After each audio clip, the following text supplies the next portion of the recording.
Morning everybody, I hope you're really well. Welcome to another little tour. We're not on the bike just yet because we've got 2 train journeys to take before we get up to the start. And I don't think in all the years I've ever started a tour in such terrible weather.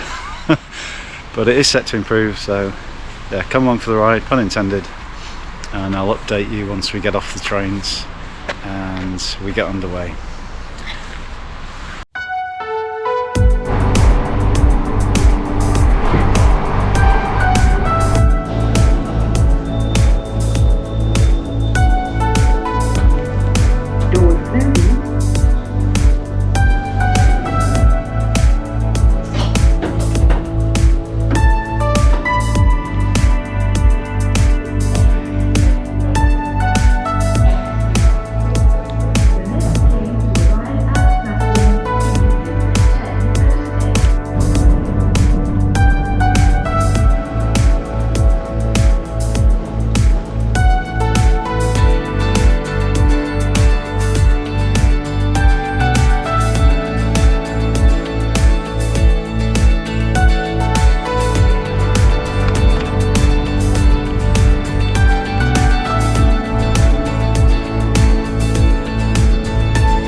By bicycle, surely. Probably about an hour into the ride, and we're just going through rolling fields, blackberry hedgerows, quaint little cottages, and very nice it is too. This ride I'm gonna basically traverse the country again, going from west to east again, going into a headwind again of course, and loosely following Hadrian's Cycleway or Hadrian's Wall, and with a bit of luck, I haven't seen any 1900-year-old walls so far, but with a bit of luck we'll stop off a few points on the way and have a look at some of the Roman forts and wall ruins that still exist. Okay, having a little pit stop, drinking a chocolate bar in Lannercost, which appears to be like a little church and a priory, and a load of tea rooms and gift shops which are completely closed and deserted. Must have known I was coming, eh? Nice riding so far, quite undulating, and I always forget on a fully loaded bike how much more you need to push the pedals around. But we're going to push on to, I think, Bird Oswald it's called, and have a proper look, I think, around there. And it's quite late in the day because obviously I was on trains this morning, so I do need to get a little bit of a shimmy on. It's what time is it? 3:30, so it's not too late, but we are in September now, so the days are kind of not quite as long as they were in June, July. But yeah, all good so far, and really enjoying the riding. And you get that feeling that everywhere, it's like everyone in the country is somewhere else. It's got that feel to it around these parts. It's really nice. The reason I'm doing this route, by the way, is absolutely nothing to do with cycling. And when I get back on the bike, I might just tell you why I've decided to do this little tour. And as I said, it's got less to do with cycling and more to do with something else, but we'll get into that in a second. Oh man, that was a beautiful climb up from the priory, between 10 and 15%, and here's the wall. First sighting.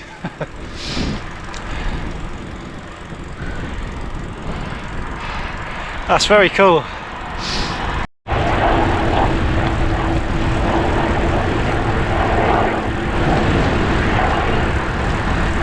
Middle-aged cyclist versus helicopter.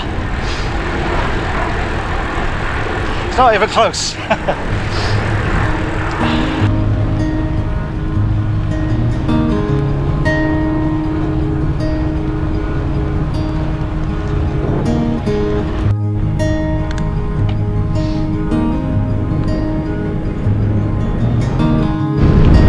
Lots of little glimpses of the wall on this section.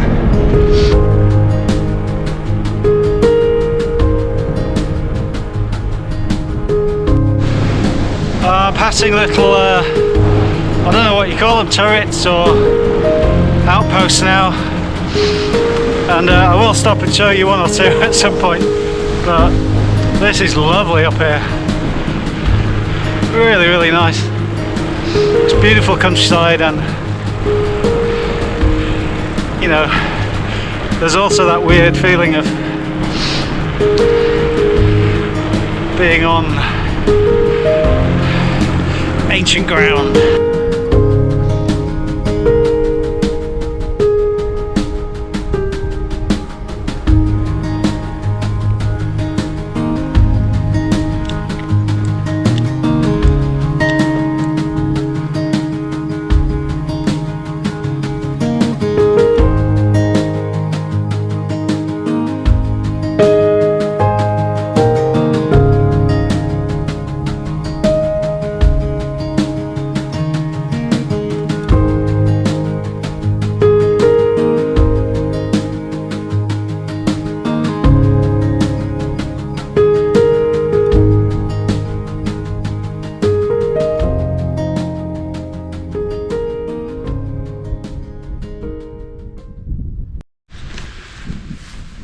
This is the commander's house, and apparently there were suites of rooms here, private bathrooms, some kind of heating system, which archaeologists found in the 19th century, and some little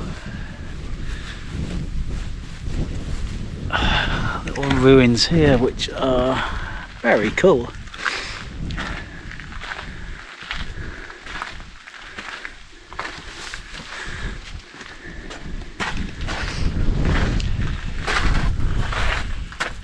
Bigger than my home office. Not a bad view either. Although I guess depending on which way you looked, you might find some unsavoury characters looking back at you.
So, Birdoswald. God, I've got memory like a sieve. I can't remember the names of these places. Yeah, Birdoswald, I think. Trying to remember that place name by thinking of Chucky Egg, a 1980s computer game which featured birds, and the guy who shot JFK, allegedly, nudge nudge wink wink. Anyway, I digress. Yeah, that was pretty cool. Really get a sense of the scale of the fort, what was there, The kind of footprint is very much visible, and there's obviously loads of signs pointing out the different areas of the fort, the different quarters, the granary. Yeah, it's nice. I'm not sure if it's £11 nice, and I know, you know, English Heritage need to cover their costs and all that, but I quite like, you know, like my local little fort, Castleshaw, that I went to a couple of rides back. It's in one of my videos. It's a sort of how to find new routes, I think was the name of that video. But I really like that because you can just rock up. There's no gatekeepers, it's free to look around. There's a couple of signs, but nothing too, you know, there's no treasure hunts or anything like that, and there's no gift shop, and those kind of things generally make me want to run a mile. But you know, one of the advantages of rocking up really late on Tuesday evening in September is there's a few people kicking around, but otherwise you really do get a sense of the remoteness of the place, which I don't think you would get on a kind of, you know, bank holiday weekend.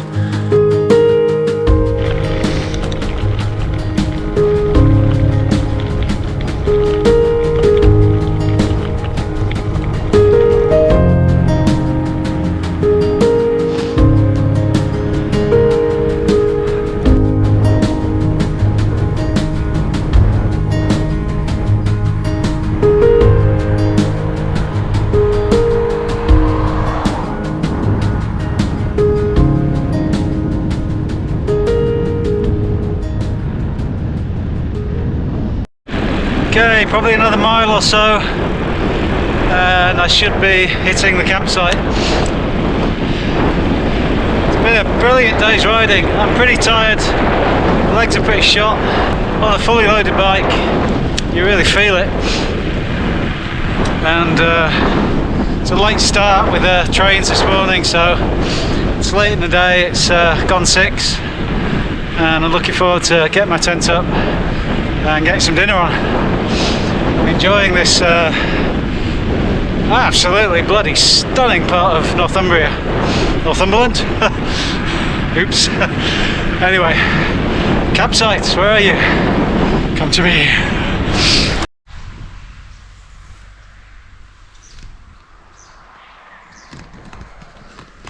Okay, this is home for the night. Let's get the tent up.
Very good.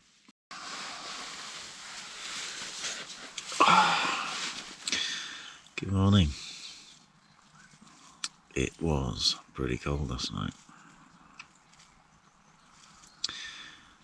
and I need a coffee.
So, first decision of the day is where I'm going to get some breakfast. I made the mistake on this tour of not bringing anything for breakfast this morning, because I just thought, oh, there'll be somewhere I can just dive in and get something. Now there is, not too far away, but it doesn't open until 10 o'clock, which is a couple of hours from now. I can quite easily faff for a couple of hours, so that's not a problem. But it does make me run a little bit late in terms of getting to Newcastle and getting the train back later on. So I've got a little bit of a dilemma. Do I just crack on? It's probably about 20 miles to the next place where I can get some breakfast.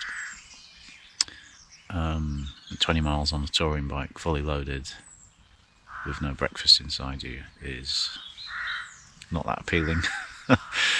So what I think I'm going to do is just faff a little bit, have a leisurely pack up, roll up to what I hope is a 10 o'clock little visitor centre that opens with a cafe, get something to eat. And at least I'll be kind of fueled up for the rest of the day. Didn't eat a lot yesterday and I'm pretty ravenous actually this morning. Coffee's going down really nicely. But yeah, I think that's the plan. It's probably going to make me a little bit stressed for the rest of the day, because I have to kind of put my foot down to get to Newcastle and get my train. There's always the option, if I've got an internet signal, I can go on and amend my booking and just push it back a little bit, so it's not the end of the world. But yeah, thoughts as always in the morning, turning to breakfast. All packed up leisurely, and absolutely stunning day, and 20 past 9. Let's see if we can find this cafe and avert the hunger pangs, and then have another day's riding in this amazing county.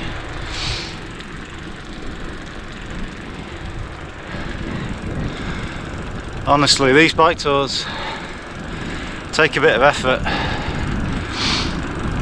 particularly carving out the time for me to get away, but man, is it worth it.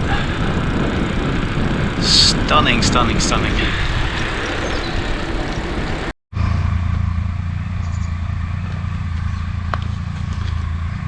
Okay, I've got half an hour to kill before hopefully the cafe opens, and I'm gonna wait because I'm starving.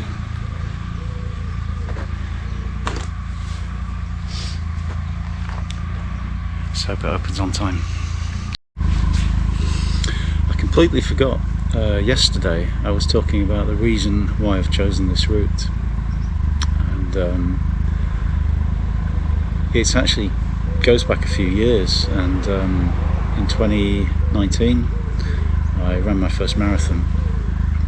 Raised some money for my oldest boys at school, so it's like a charity run, and I figured that was one of the only ways I would actually commit to the training and getting round.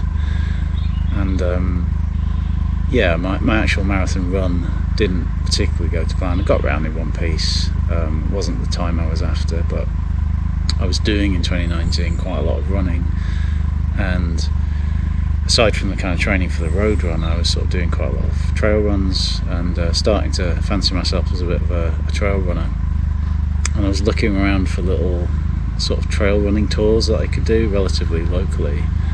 And on the spur of the moment, I bought this map off Amazon, this Hadrian's Wall map, and it's not the route from Ravenglass to Tynemouth or South Shields. It's not like the cycling route. This is the actual walking path, and figured I'd run it. So yeah, for a few months I was getting all excited and going on little training trail runs, and I thought I'll do the Hadrian's Wall over a couple of days. I think it probably would have taken me longer, and then we got into COVID and picked up an injury. I don't know if I fully tore, but I messed up my right Achilles heel just out on like a 2-mile local run down the local towpath, and haven't done a lot since, and it's something I'd like to get back into at some point. Just, you know, plodding, nothing like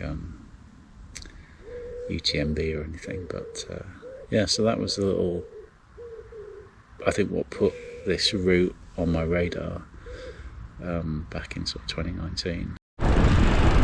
Well, it was definitely worth the wait for that breakfast, and I feel a little bit more energetic than I did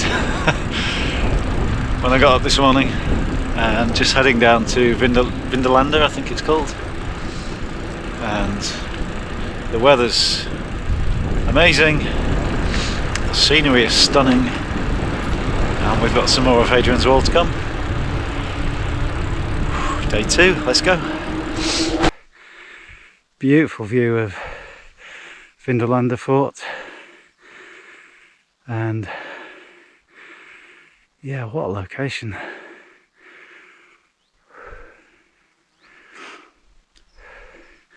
We've just come from the ridge up on the skyline, dropped down past the fort, and we're climbing back up, heading off that way.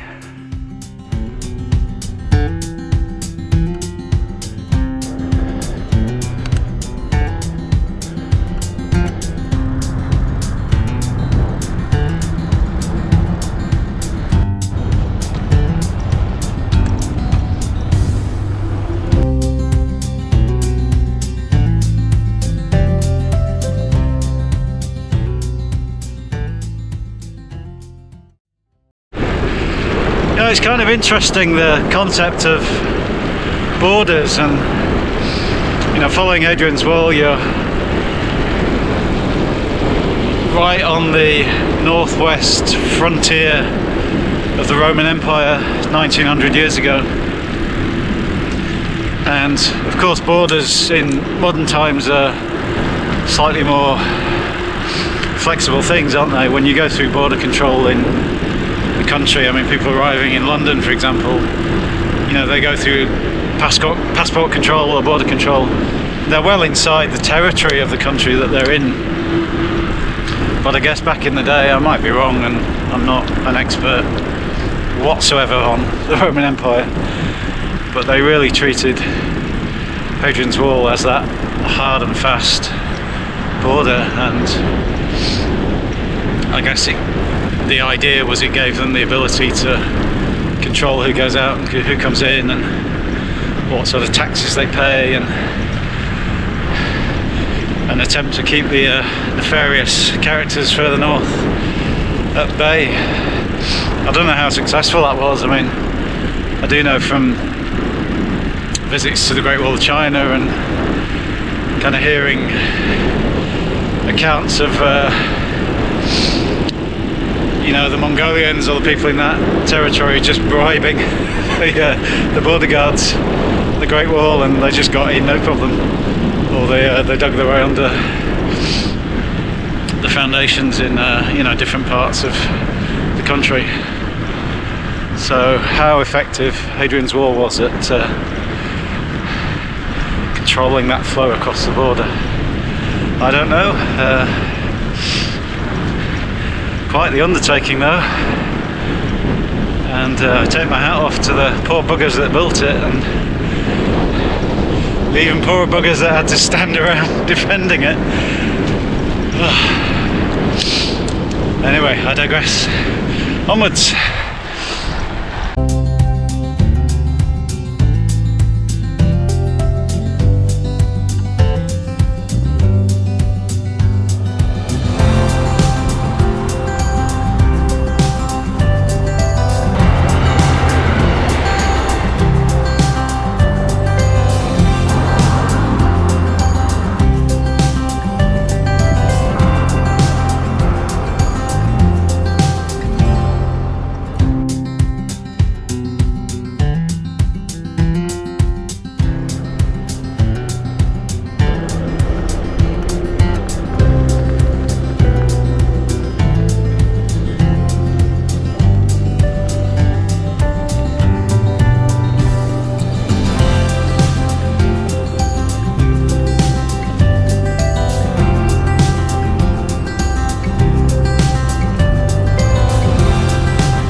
quite the view, isn't it? Are your colours are good.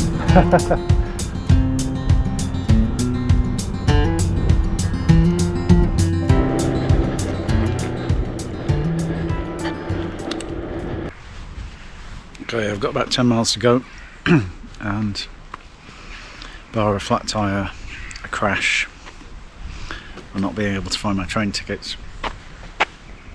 They're in one of those panniers, but I can't remember which one. I should be able to make the train. These are pretty cool. I've seen these in the parks in this this part of the world. They're kind of little cycling hub, fix-it stations. Loads of like tools,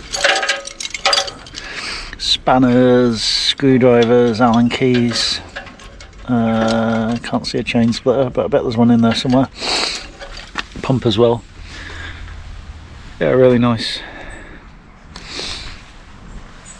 You wouldn't find too many of those around Manchester, I don't think, because they'd be used to murder someone or they'd get nicked. While we're on the theme of slightly controversial statements, I would say where I live in the Pennines, if you're out, no matter what bike you're riding, and you give another cyclist a wave, there's well over a 95% chance you'll get a friendly way up and a wave back. I would say around here that's fallen to about 60%.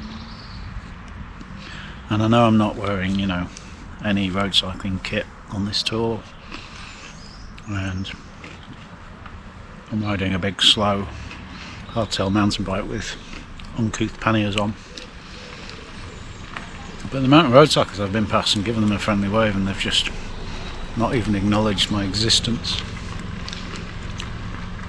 It's not everybody. I'd say about 60% you get a nice friendly hello back, but there's a fair marked increase in those kind of grumpy, head down, don't acknowledge you cyclist. And it's like, come on man, you're not, like, maybe you're out on training rides, but you're not bloody Olympians or gold medalists. You're not going to lose many watts by cracking a smile and saying hello. So, I don't know, public service announcement: acknowledge your fellow humans and your fellow humans on two wheels, even if they're not wearing Rafa gear and they're not on a road bike, or they're not going, you know, like the clappers. Doesn't take much to say hello, does it?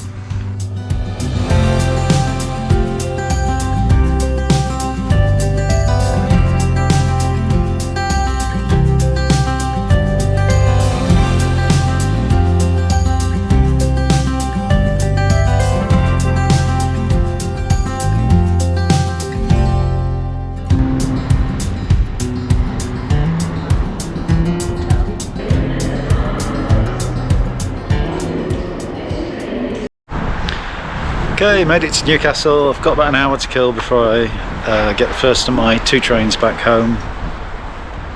And just to sum up this 2-day cycling, it's been absolutely fantastic. And if you're thinking about or curious about the Hadrian's Cycleway, I would give it 10 out of 10 and 5 stars. It's absolutely brilliant. And you know, over the years I've done little bits of the cycle network and, you know, Sustran routes, and always, if I'm being honest, been a little bit disappointed with them. Not the case with this 2-day cycling. It's been absolutely stunning. And this part of the UK that I don't know at all, so kind of very, very north east corner of Cumbria, the very top of the Pennines, and then kind of border lands, I suppose, to Northumberland. It's just absolutely beautiful and really, really nice cycling.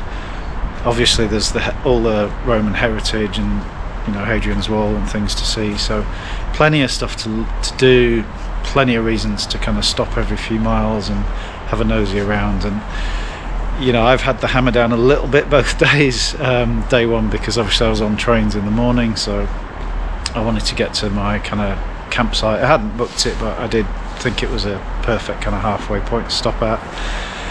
And it was a lovely little spot.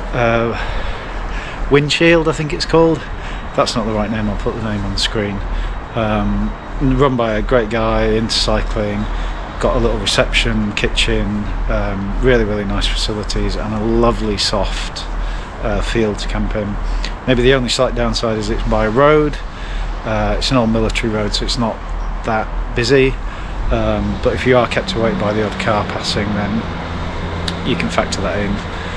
But yeah, just 2 amazing days cycling, hitting, well, just straight out of Carlisle really. The cycling is really nice. You're going through little parks. Hope you can hear me, there's just a train whizzing past. You know, first 15 or 20 miles out of Carlisle, just really nice quiet lanes, and then you go into Lannerscoss, that amazing church and priory, and then from there there's a big steep climb up, and I might have cycled past bits of the wall before that, but that was the first time I kind of saw a bit of Hadrian's Wall, which was quite exciting. And then you're just into this indescribably stunning cycling landscape, and you know, heritage and history all around you, all the way through like Haltwhistle to Hexham. And then even coming through Hexham, you know, I wasn't that hopeful really about the last 20 or so miles, but even that was really nice, just kind of quiet cycleways, and you know, going through, I don't know, just really nice scenery. So I mean, I would give this 10 out of 10, 5 stars. I can't recommend this enough. I've really enjoyed this tour. I'm pretty tired. I had the hammer down both days, obviously day 1 because I was getting trains in the morning, so I had a bit of a schedule to keep to try and get to my camp spot, and then day 2 obviously I needed to get here in time to catch my train. If you took 2 kind of full days, so maybe travelled up the day before and travel back the day after, it would be fantastic. I saw quite a lot of people, I didn't pass any on e-bikes doing like self-guided tours, so that would be an option as well. And it's just nice to see so many different kinds of cyclists out and about enjoying this part of the UK. It's absolutely stunning, and yeah, have I gushed enough over this route? Anyway, if you have stayed to the end of the video and you know, seen through all the clips, thank you so much. Really appreciate you following along. Do consider liking and subscribing if you'd be so kind. It really kind of helps me out, and chances are you're not a subscriber to my channel. You know, most people aren't, as according to sort of YouTube and what it tells me. So yeah, otherwise just stay safe, take care, and happy cycling. See you on the next one. Bye.